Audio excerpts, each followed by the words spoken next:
हमारे साथ इस वक्त दो इम्पॉर्टेंट डॉक्टर्स मौजूद हैं, डॉक्टर अंशुमान और डॉक्टर समीर भाटी। आप दोनों का नमस्कार और दोनों को बहुत बहुत धन्यवाद। डॉक्टर अंशुमान, क्या हम ये माने कि अब ये थर्ड वेव कोरोना की हमारे देश में आ चुकी है और ओमिक्रॉन जो है वो फैल चुका है, अब हमें इससे सिर्फ लड़ना है? बिल्कुल, ओमिक्रॉन कोरोना वायरस का ही एक म्यूटेंट स्ट्रेन है और जैसा देखा जा रहा है, परिभाषा के तहत देखें तो भारत ऑलरेडी कम्युनिटी ट्रांसमिशन में है। इसकी परिभाषा कैसे देखते हैं कि किसी ऐसे व्यक्ति को आरटी-पीसीआर टेस्ट पॉजिटिव आया, जीनोम सीक्वेंसिंग में ओमिक्रॉन दिखा, जिसने कभी ट्रेवल नहीं की हो हाल फिलहाल के दिन में, या किसी ऐसे व्यक्ति के संपर्क में नहीं आया हो जो बाहर से ट्रेवल करके आया हो। ऐसे व्यक्ति में अगर ओमिक्रॉन पॉजिटिव आता है तो मान लिया जाता है कि ओमिक्रॉन कम्युनिटी ट्रांसमिशन में है। जहां तक बात है कि क्या थर्ड वेव एंडेमिक, तो हम डिक्लेयर कर चुके थे सेकेंड वेव के बाद। जिस रफ्तार से ओमिक्रॉन फैल रहा है 4 से 5 गुना तेजी से डेल्टा से, तो थर्ड वेव मतलब number of cases sudden spike पे आएंगे और थर्ड वेव डिक्लेयर किया जाएगा। इस समय एक अच्छी बात यह है जो अफ्रीका से, क्योंकि वहीं से शुरू हुआ था, अभी अफ्रीका डाउन होने लगा। ओमिक्रॉन जितनी तेजी से फैला उस केसेस उतनी तेजी से अब डाउन होने, ये पॉजिटिव पॉइंट है। लेकिन भारत में हमें पिंच ऑफ सॉल्ट के साथ देखना चाहिए। नंबर 1, घनी आबादी का देश, लॉजिस्टिक प्रॉब्लम, डायबिटिक केसेज हमारे पास अच्छे खासे हैं, बुजुर्ग हैं और अति गंभीर बीमारियों से ग्रस्त, उनमें कुछ लोगों में मौतें देखी गई है, इसलिए हमें पिंच ऑफ सॉल्ट के साथ देखना चाहिए। डॉक्टर भाटी, आप इसे मानते हैं कि ये थर्ड वेव है और अब हमें इससे सिर्फ लड़ना है? जी बिल्कुल। देखिए, अगर डेटा की बात करें, फिलहाल अभी तो हमारा डेल्टा वेरिएंट तो चल ही रहा है। डेल्टा में आप ये देखिए कि हमारे जो केसेस थे वो लगभग 5-6 हजार के ऊपर रुक गए थे।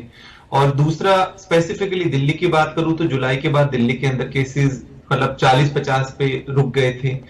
अब दोनों ही तरह से, और ग्लोबली भी बात करें अगर हम ओवरऑल भी, तो ग्लोबली भी 11% के करीब बढ़ोतरी आई है। तो ओवरऑल सभी सिनेरियो के अंदर हम देखें तो केसेस में काफी बढ़ोतरी आई है। स्पेसिफिकली ग्लोबली ट्रांसमिशन के लिए जिस तरह से डॉक्टर अंशुमन ने भी बताया, मैं बताता हूं कि जो केसेस का डबलिंग रेट है वो मतलब 2 दिन के अंदर डबलिंग हो रहे हैं। आपको दिल्ली का ही अगर हम एग्जांपल लेकर देखें तो हमारा परसों के जो थे केसेस लगभग 500 के करीब थे और कल केसेस लगभग 1000 के करीब हो गए और आज निश्चित तौर पे उससे काफी ज्यादा होंगे।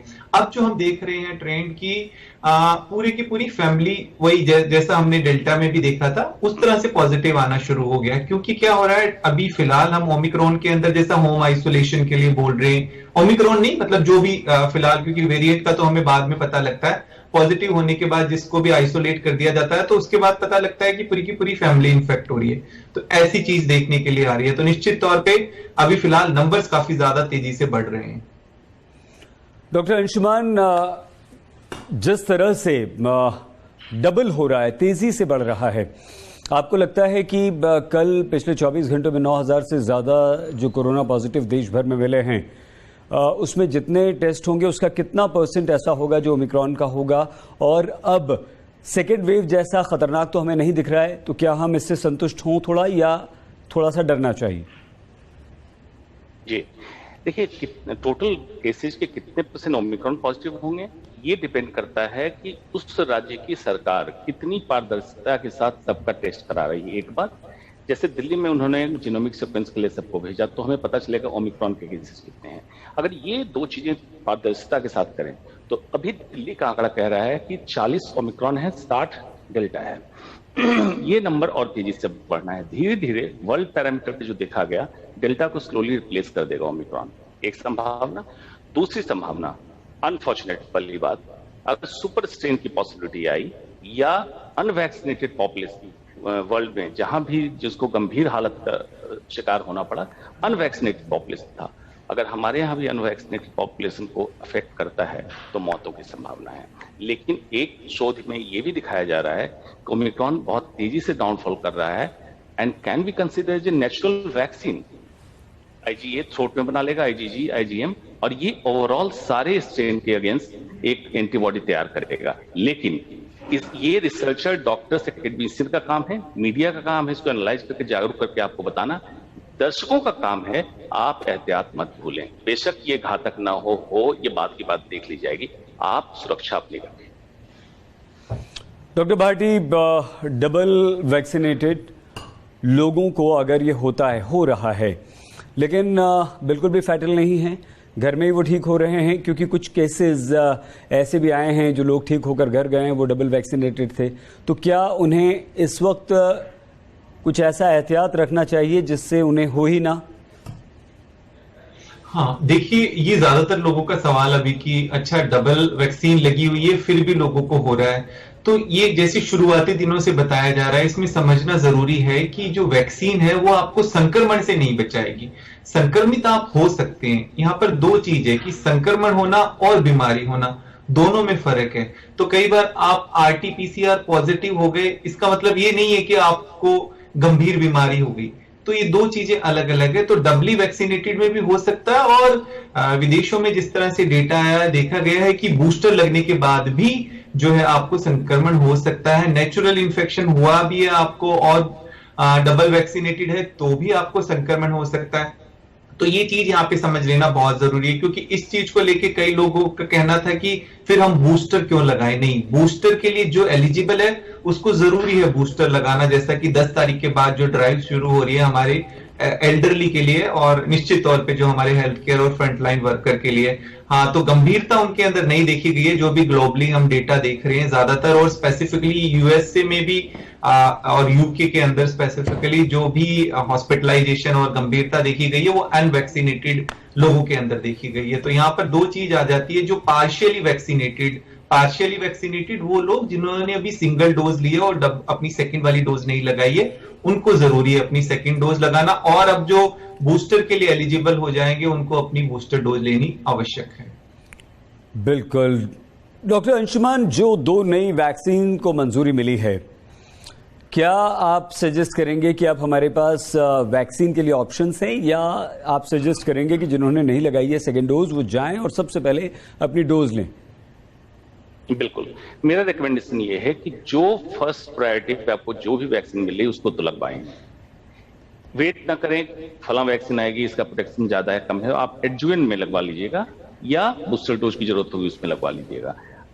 किसी भी तरह से बॉडी के इम्यून सिस्टम को चैलेंज करना है कोरोना स्पेसिफिक एंटीजन के लिए, उसके लिए कोविशील्ड हो, कोवैक्सीन हो, स्पुतनिक हो, जो मिल रही है वैक्सीन लगवाइए। जो कॉर्बेवैक्स, कोवैक्स 2 नए वैक्सीन इंट्रोड्यूस किए गए हैं जी, जिस समय आपको जरूरत होगी, मिक्स्ड मैच ट्रायल भी आ चुके हैं, वो लगा दिया जाएगा, लेकिन रिस्क ना ले, वैक्सीन अर्लीस्ट पॉसिबल टाइम में जाकर लगाए।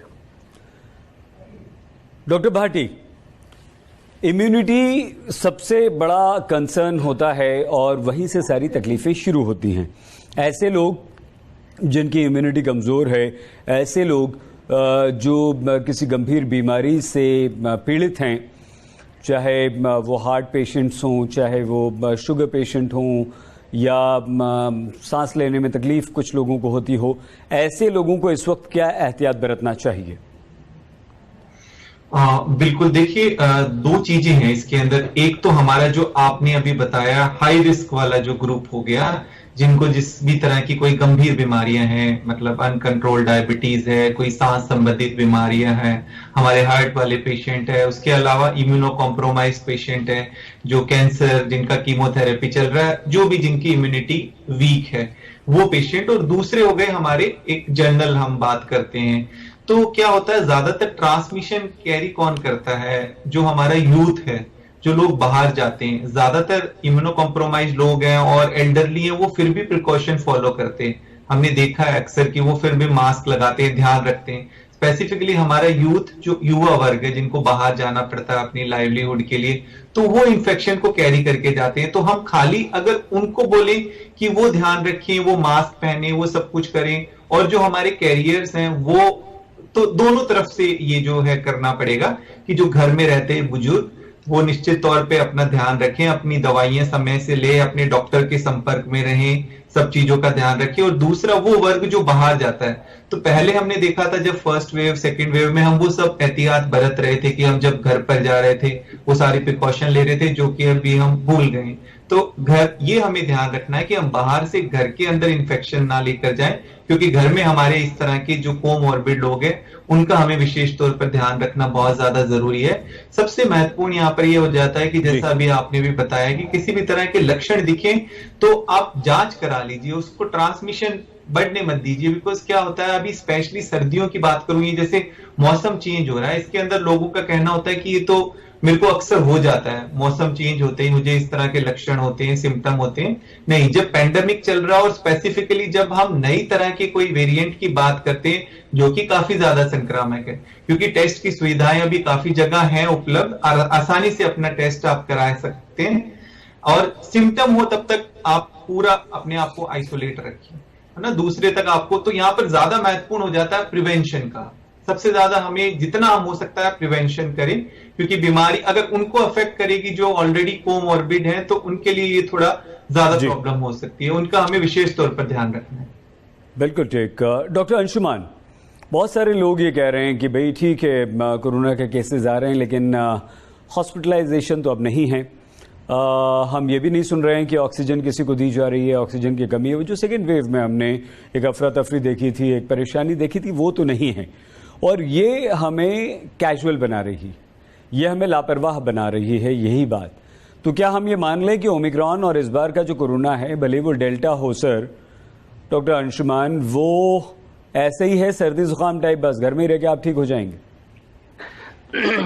देखिए, हिंदुस्तान में एक समस्या क्या है, जो अपने मनपसंद की बात हो उसको पहले पब्लिक समझती है। सुन लिया, कहाँ तक कम है, इसको पकड़ के बैठ लिया। लेकिन आपको ये भी समझना होगा, डेल्टा ऑलरेडी हमारे पास है, ओमिक्रॉन आ रहा है, और जितने हाई रिस्क ग्रुप का आपने दिखाया, उस रिस्क ग्रुप में अगर इन्फेक्शन होता है तो ये अति गंभीर रूप, वेंटिलेटर, ऑक्सीजन रिक्वायरमेंट हो सकती है। ओमिक्रॉन में क्यों जरूरत नहीं हो रही, उसको समझना होगा कि थ्रोट के अंदर मैक्सिमम रेप्लिकेट कर लेता है, लगभग 70 गुना तेजी से रेप्लिकेट करता है, और फेफड़े में जाके ये डेल्टा कंपेरिजन 10 गुना धीमी रफ्तार से रेप्लिकेट करता है। तब तक बॉडी का डिफेंस मैकेनिज्म बन जाता है। लेकिन उनकी संभावना क्या होगी जिनके अंदर इम्यून बिल्डिंग सिस्टम कॉम्प्रोमाइज्ड है किसी भी कारण से? तो ये सच्चाई है। बात है कि हाँ, स्पेनिश फ्लू की हिस्ट्री अगर देखें 1918 में जब हुआ था, तो इसी तरह का म्यूटेटेड स्ट्रेन आता है और पेंडेमिक को खत्म करता है। इसकी संभावना रिसर्चर जरूर कर रहे हैं कि हो सकता है ओमिक्रॉन लास्ट स्ट्रेन हो कोरोना का, और ये इरेडिकेट मतलब सुसुप्त अवस्था में इसको भेज दे और फर्दर कोई इन्फेक्ट ना हो। ये बहुत राहत की बात बता रहे हैं डॉक्टर अंशुमान आप। ये हो सकता है लास्ट स्टेज वाला। सरकारों द्वारा लगाए गए रेस्ट्रिक्शंस पर वो सवाल उठाते हैं। वो कहते हैं कि आप नाइट कर्फ्यू लगा देते हैं, रात में तो कोई घर से बाहर निकलता ही नहीं। इसके पीछे क्या कारण होता है? सही साहब, देखिए, जनता के जो सवाल हैं बहुत ही वाजिब सवाल हैं कि रात को कर्फ्यू और दिन में चुनावी रैली। तो कभी भी अपने नेता से पब्लिक की उम्मीद नहीं करती है कि आप वही काम करें, क्योंकि आप लॉ मेकर हैं और आपकी लॉ को ब्रेक कर रहे हैं। ऐसा ना करें तो पब्लिक के पास एक्सक्यूज देने को नहीं होगा। ये कोई साइंटिफिक बेसिस नहीं है। वर्ल्ड वाइड देख लिया कि नाइट कर्फ्यू का क्या ट्रांसमिशन में कोई अंतर आया? कोई अंतर नहीं आता है। जो एहतियात की जरूरत है आपको थ्रू आउट लेना पड़ेगा। जागरूकता मीडिया बिल्कुल निरंतर पिछले साल से पूरी तरह जागरूक कर रही है। आपका इन्फॉर्मेशन की कमी नहीं है। सिंपली ये देखना है आपकी बॉडी, आपका specific immune system by vaccine, non specific आपके जीवन शैली से संबंधित, आप इम्यूनाइज्ड और स्ट्रांग है, और वायरस का लोड, हाई वायरल लोड इकट्ठे आपके ऊपर ना आ जाए। हाई वायरल लोड उसको कहते हैं, जैसे हम लोग अस्पताल में काम करते हैं, हाई वायरल लोड मिलेगा, या बहुत भीड़ भाड़ वाली जगह में चले जाएंगे तो हाई वायरल लोड मिलेगा। इसको अवॉइड कीजिए। तो उम्मीद यही है कि हो सकता है इस पर वैसी स्थिति देखने को ना मिले जो सेकेंड वेव में मिली। ये बहुत अच्छी बात डॉक्टर अंशुमान आपने हमें बताई है। डॉक्टर भाटी, कैसे हम, क्योंकि अब ये देखिए आप लोग भी मान रहे हैं, आप डॉक्टर्स हैं, विद्वान हैं, आप जानते हैं इसके खतरे को।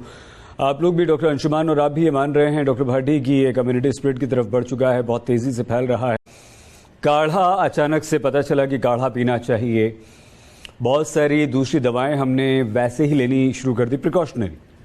क्या आप सजेस्ट करेंगे सर कि इस बार भी हम हमारे देश के लोग ऐसा कुछ करें? देखिए, अपनी मर्जी से दवा लेने वाली बात है, उसको ओटीसी कहते हैं, ओवर द काउंटर प्रिस्क्रिप्शन।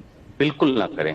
पिछली सेकेंड वेव में डॉक्यूमेंटेड कुछ मौतें ऐसी हुई थी जिन्होंने अपनी मर्जी से इलाज किया था, लाइक स्टेरॉइड चालू कर दिया जब इंडिकेशन नहीं था ओवर द काउंटर खरीद के। ये बिल्कुल ना करें। बात जहां काढ़े की है और ये सब, ये सारी चीजें आप फॉलो करें, लेकिन किसी न किसी वैद्य डॉक्टर के संपर्क में आके। कारण क्या है, पिछली बार काढ़े के चक्कर में लोगों ने सोचा जब इसी से बचाव है तो दालचीनी और काली मिर्च इसका इस्तेमाल इतना ज्यादा कर लिया काढ़े में, कुछ लोग हेपेटोटॉक्सिक मतलब लीवर की समस्या लेके डॉक्टरों तक पहुंचे हैं। इसलिए उसकी कितनी मात्रा होनी चाहिए, कितना सेवन करना चाहिए, इस पे ज्यादा ध्यान दें और प्रिकॉशन के साथ कि अगर किसी चीज का इफेक्ट है, मतलब असर हो रहा है, तो उसका खराब असर भी होगा आपके शरीर पे अगर ज्यादा मात्रा में ले लेंगे। इसलिए सेल्फ मेडिकेशन ना करें, जीवन शैली को सुधारें। एडिशनल में आप तुलसी, दालचीनी, काली मिर्च का जो सेवन करें काढ़े के फॉर्म में, किसी न किसी वैद्य डॉक्टर के संपर्क में करें। डॉक्टर अंशुमान, बहुत बड़ी बात आपने कही है यहाँ पर सर, ये वाकई बहुत गंभीर है। देखिए हम तो ये सोच रहे थे कि ये प्राकृतिक चीज़ें हैं, ये मिर्च मसाले टाइप चीज़ें हैं और जड़ी बूटियाँ टाइप चीज़ें हम जो खाते रहते हैं, भारतीय खान पान में शामिल करते हैं सारे मसाले, तो ये हमें फ़ायदा करेंगे। डॉक्टर भाटी, किस तरह से किसी भी वो कहते हैं ना कि excess of everything is bad, तो क्या कैसे अगर हम कोई बहुतायात किसी चीज़ की ज़्यादा मात्रा में ले लें तो नुकसान भी हो सकता है? एक्चुअली होता क्या है, जैसे फॉर एग्जांपल अभी एकदम से लोगों को आ रहा है कि अभी थर्ड वेव आने वाली है, ओमिक्रॉन से मिल रहे हैं, उत्तर प्रदेश में कोरोना इमरजेंसी घोषित कर दी गई है, कई सारे ऐसे इलाके हैं जहां पर कह दिया गया है कि यहाँ कम्युनिटी स्प्रेड का खतरा बढ़ रहा है। ऐसे में क्या करें? घर से कितना जरूरी हो तो निकलें या अपने आप को घर में सर हम डॉक्टर अंशुमान कैद कर लें? 3 स्तर की बातें बता देता हूं, इंडिविजुअल, कम्युनिटी एंड गवर्नेंस। 3 स्तर पे क्या क्या करना है। व्यक्तिगत तौर पे आपको कोरोना से बचने के सारे उपाय बता दिए गए हैं। 1.5-2 साल से मीडिया ने पूरी तरह अवगत कराया, मास्क से लेकर डिस्टेंसिंग तक। आउट स्टेशन घूमने का समीर साहब ने जैसे बताया, लोगों ने प्लान कर रखा, कैंसिल कर दें थोड़े दिनों के लिए। फेस्टिवल, न्यू ईयर, रुक जाइए। स्टडी आ चुकी है, ठंड के मौसम में वायरस सस्पेंडेड पार्टिकल की तरह एटमॉस्फेयर में लंबे समय तक रहता है, तो रुक जाइए। तो जब जरूरत ना हो तो बाहर ना जाएं।